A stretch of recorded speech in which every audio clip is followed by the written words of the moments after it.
Okay, I'm Nell Maurine Dickson, and who married Ward, and I'm telling some of my experiences when I was a young girl. Uh, when I was right 10 to 11, 12, I had a number of horses and loved riding, loved things to do with Western. Uh, like the Gene Autry movies and so forth, and the singing and playing guitar. So my mother, who was a pianist, had shown me basics of the piano, but I wasn't very interested in that. So she thought maybe I would be interested in playing the guitar. She, having loved hearing her Aunt Bertha, um, her youngest aunt, play, and when she was coming up. So uh, I said yes, I thought I would. Well, she wanted a lady teacher for me, but she scoured the area and couldn't find anybody. And so she was thinking of going to with Bill Boyd's School of Music, but she found McCord and decided to try that out. So um, we went to McCord Music Company, and J. Fred McCord was just back from the Army in World War II, and he and his brother had a music school and in Dallas, and so um, downtown Dallas, and so he was when I met him, he was very kind and gentle. He knew how to deal with me in a way that I wasn't intimidated uh, or bothered by being too timid with him. And he was friendly, and he knew how to draw me out. So I was 11 at the time I started the lessons with him, and he began. He wanted me to write I guess, 5 by 12 card with. He gave me a list of music that they had, songs, and he wanted me to write down the songs that I knew. Well, I went out into the waiting room and sat on the sofa and was writing, and I covered both sides of and still had more to go. So he said, "Oh, this is plenty." He was amazed at how many songs I knew. So he started the basic training, and it wasn't long until I was having 3 and 4 songs every lesson, and I was taking 2 a week. So I went really fast, and he didn't know that we'd sing, and he didn't know I harmonized. Mother had taught me to sing harmony, so that was a surprise. And at first, they didn't think that the standard guitar, as they called it, Spanish guitar, was for a girl. They thought the Hawaiian or steel guitar was more for a girl. And he said, your fingers will be sore and you have to cut your pretty nails. I said, I don't care. And so they didn't think I would last. But some year and a half later, he hired me as a teacher because he had several of his students who were advanced. He had employed as teachers. And so I began. He said I was age 13 at that time, and Mother had dressed me as a young lady because he said, "You and I know Nell can do it, Miss Dickson," but said, "Don't you think she's a little young?"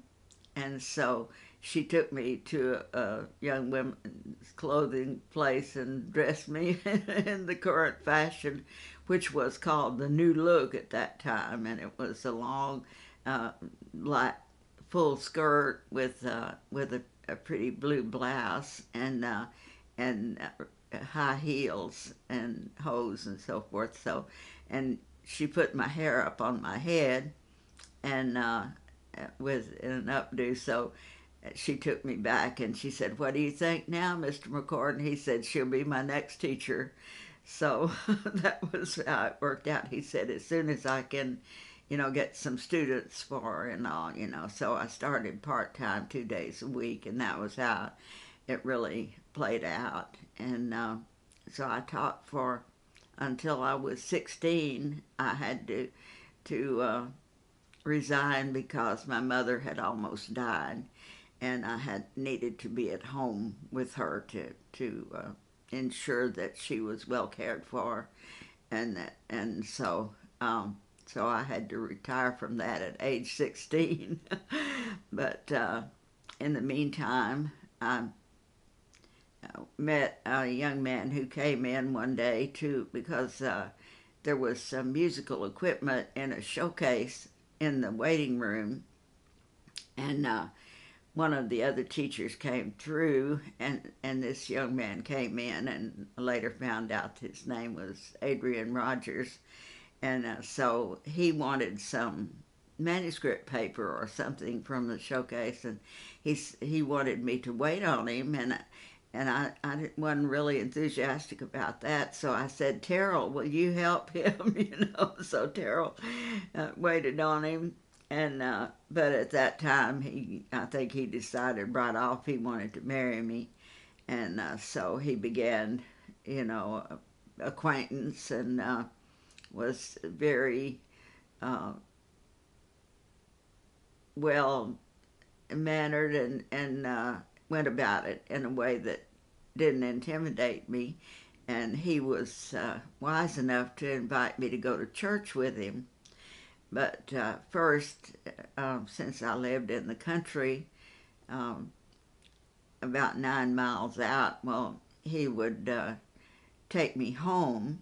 And so he asked me to go to church, and I agreed with that. And he lived in another suburb, and he would have to drive like 22 miles to come and pick me up and spend the day. We would go to church and take in a movie, and sometimes visit with some of his family members, and then he would take me home that night, and and then go back home himself. And at that time he was 19 years old, and I was 14 by then, I think. And so he had 3 jobs. He worked at Reserve Life Insurance Company, and he played some gigs at nightclubs to earn money, and then he began to teach also. He was hired by Mr. McCord's brother, Don McCord, who had been acquainted with his family over the years. And his father had been killed in a car wreck, and he had been slightly crippled so that he had an almost imperceptible limp, because I think one leg was a bit shorter than the other, but he was, and I think maybe one of his siblings, I don't know whether he was killed or hurt, but anyway, um, he was, his mother was living, and she was also injured, so I think she wore braces on her legs. But in any case, he had older sister and brother, I believe, and then he had a younger sister and brother, and he was helping them through high school as well. And so he was very admirable in his character and loved Jesus, and he belonged to a missionary Baptist church, and that's where we attended there. And then, so that was history, and then it wasn't long until he proposed marriage, and I finally told him that my true age, because I was passing for a young adult, and and so he said he didn't care. He said, I finally came down to, I think by that time I was 15, and he said, I don't care if you're 9, I love you, and I want to marry you. So anyway, that was, and we were engaged, I guess, for about the family really didn't think that we were well suited, so, and Mother asked if I would give her 2 years and wait, and then if I still felt, that I wanted to marry him, then she would give me her blessing. And so she became nervous when I was protesting that I wouldn't go with somebody else because I was going to marry him. But then, consequently, my voice teacher, Ms. Albert Smith, was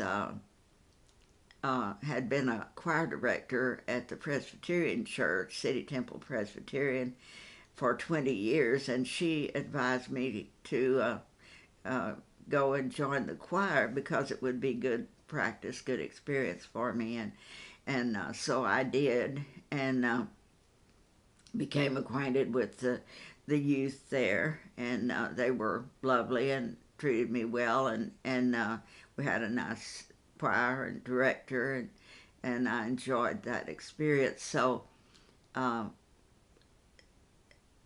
consequently, there was also one of the choir members directed a minstrel show, which was for fun and for a profit for the church, because one time they raised enough money to provide water fountains in the church by means of the minstrel with the tickets that they sold.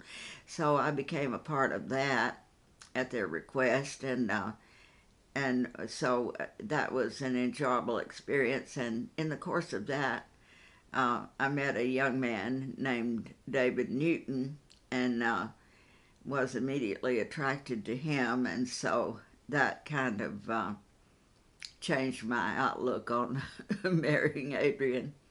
And so eventually, my mother almost died one night, and I was because my grandmother had decided she was going to heaven at age 86, and so it took her a few weeks, but she did go, and Mother was trying to be there with her, and my Aunt Juanita, who was wonderful, sweet Christian, and wonderful character, and she was taking care of my grandmother there, who lived with my eldest Aunt Mamie and Uncle Roy and their daughter Susie Lee.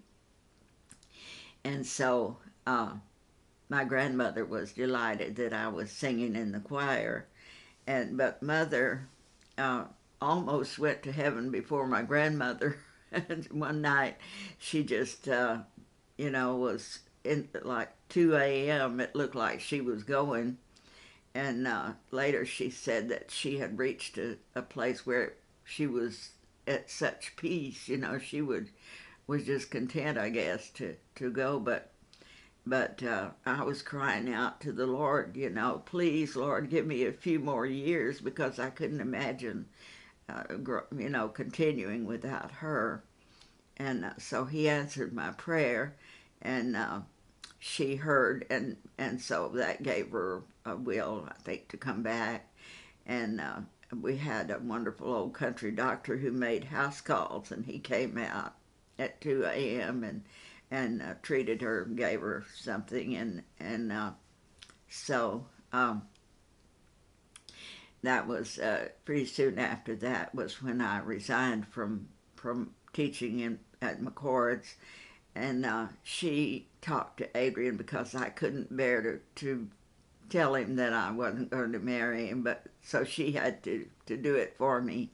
And at first he thought it was her objection or something, but later in talking to me he saw that it was really my decision, that I had just had her to do that for me and for him.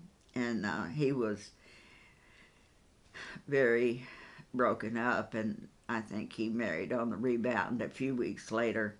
And so I resigned from McCord's, but we had the home that we had bought there out of Irving it was then Sowers Road, but now it's called Pioneer. And we had a large house. The front bedroom was not used, so it was a perfect place for me to have a studio, and I set up in there and taught at home. for the next 3 years. And my mother's health was still very frail and precarious, so I did, needless to say, a lot of praying, and the Lord answered my prayers. And there was one month I had a heavy, heavy burden on my. I just knew that something was going to happen by that time. I guess I was 18, and so I prayed that whole month, and I wasn't interested in food. I prayed, you know, steadily, and had this burden, and I couldn't get through, you know. And so finally, well, I began to praise the Lord at the end of that month's time, and the more I praised, the more the burden lifted. And so I continued, and then because I knew that Mother wasn't aware that she was headed for another maybe heart attack or something, you know, that might be fatal. And so she came in then to where I was in the room, and she said, "Nell, I have to have help from the doctor because I'm going to have a heart attack if I don't get some help." And so we had the same doctor who also prescribed for her, and he called it what she suffered from, complete exhaustion. And so he forbade her to have stress or be, exerted. And so she had to be careful, and she didn't deal very well with heat. And that summer, the temperature rose to 113 degrees, and we didn't have air conditioning. So my daddy, who worked at the General Electric Company, found a room air conditioning unit and installed it in the living room. So she would spend the days lying on a sofa in the living room with that air conditioner on. And then one day a man came to the door with a strange-looking something I've never seen the like of before or since, but it was like a plastic vinyl-covered cushion, and it had an electrical cord and a switch, and so when you turned on it, it vibrated, and her color was very bad. She would turn yellow or blue, and so when she would put her feet, she bought that. I think it was $20, and so she would hook it up and plug it in and put her feet on it, and her color would clear up. It would help her circulation, obviously. So that was the way she spent the summer. And meantime, I was crying out to the Lord for a climate, a changed mountains. I seemed to think, I should ask to go to mountains or something, maybe West Texas, because we love the Big Bend country with alpine, and then or Arizona. I think Mother had a paper subscription to those places, and so one day my Uncle Searle came in, and he was 2 years older than Mother, the eldest son of the family, and so he said, "Lucy, how would you and Nellie like to go to Tucson tomorrow?" Because May and I have some business to attend to in Arizona, and we could make you a bed in the back seat of the car. He had a lovely, comfortable Lincoln, and said Nellie can sit up front with May and me, and we can go. So we threw what we could get into a couple of suitcases, and indeed we left and went to. He drove that afternoon to El Paso, which was like 600 miles, and then we took a motel there and stayed overnight. But there was no air conditioning in the vehicles in that time, so it was hot, and I had a headache by the time we got to the motel and didn't feel like eating, and Mother was worn out, so we just went to bed, and he and Aunt May went and had their meal and came back. And then the next morning we got up early and finished the trip, went on to Tucson, and of course he had never been there, I guess, and right away as we entered, we spotted a little pink hotel, the Pueblo Hotel, and it was small, but I guess it was about 3 stories. I don't know, but we had different needs, and so he went in to inquire, and they had one apartment that had a kitchenette, and it was located across the street from a beautiful little park with palm trees and foliage. It was pretty, and so it had an outdoor entrance. You could go in and out, and there was a grocery store within walking distance for me that I could go and buy uh, the groceries that we needed and come back and have what we needed to eat. And so that was, went out there in October, around the 6th, I think, of October. That was 1954. And I was just before I turned 20 on November 11th. And my daddy had vacation time coming, so he drove out there, and we searched the area with because he had the car, and she and I, of course, didn't have any transportation. She wasn't able to walk much anyway, and so we found a different, knowing that the rates were going to increase for the winter there, it being a resort town. We have found this hotel over near the University of Arizona, and it was 3 story, called a Geronimo Hotel, and had a portrait of Geronimo in the lobby, but it had an elevator because she was not able to climb stairs. So we checked in there. The rate was very reasonable. I think it was $80 for a room and bath, and it was on the best, to my understanding, it was the best one. Uh, yes, a month, and so $80 a month, and then it was, I think, the best room in the whole hotel because it was on the 3rd floor, so it had a view on 2 sides with windows, and you could see the Tucson Mountains on